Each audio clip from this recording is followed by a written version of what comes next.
จะมาอธิบายเกี่ยวกับการเสียสติซึ่งจะเป็นอะไรนั้นไปรับฟังนำกันเลยการเสียสติแม่นการบ่รู้สึกตัวซึ่งเกิดจากอุบัติเหตุหรือพยาธิบางชนิดที่เฮ็ดให้ระบบการทำงานเส้นประสาทบ่ปกติเช่นว่ามีการเสียหายภาคส่วนใดภาคส่วนหนึ่งหรือเสียทั้งหมดของการติดต่อภายนอกคือการเน่งติ๋งความรู้สึกความสละสลวยและสิ่งที่ยังเหลือให้เรารู้ว่าคนผู้นั้นยังมีชีวิตอยู่คือการหายใจการเดินของเลือดการถ่ายเทแต่ว่าบ่รู้สึกอาการดังนี้มีไว้บ่หลายก็น้อยเพื่อเฮ็ดให้รู้ว่าคนผู้นั้นยังมีชีวิตอยู่ซึ่งมีสาเหตุดังนี้คือเนื่องจากการกระทบกระเทือนเช่น 1. เกิดอุบัติเหตุ 2. กระทบหัว 3. เลือดไหลในสมอง 4. เนื้องอกในสมอง 5. เยื่อหุ้มสมองอักเสบ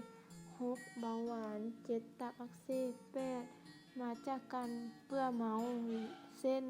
เหล้ายานอนหลับอาหารเป็นพิษซึ่งมีอาการคือ 1. คนเจ็บนอนเหยียดบ่รู้สึกตัว 2. ถ้าเราถามเราอาจจะตอบค่อยๆหรืออาจจะบ่ตอบเลยก็ได้หรือว่าเอาเข็มแทงเราอาจจะรู้สึกน้อยนึงหรือบ่รู้สึกเลย 3. ถ้าปลุกให้ตื่นเราก็เฉยเลยซึ่งเราจะมีการปิ้นปัวคือถ้าเราเห็นคนเสียสติผู้หนึ่ง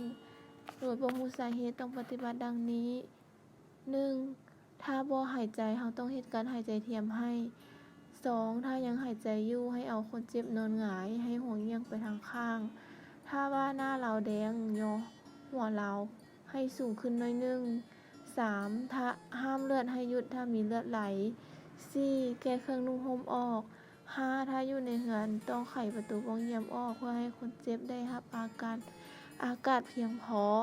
ถ้ามีคนมาหุ้มหลายก็บอกให้ออกจากคนเจ็บ 6. ห้ามดื่มน้ำหรืออาหารเด็ดขาดจะลงปอดหลอดลมตายได้ 7. ส่งคนเจ็บไปโรงหมอด่วนซึ่งมาวันนี้คลิปของพวกเราก็ได้จบลงเพียงเท่านี้ขอขอบใจ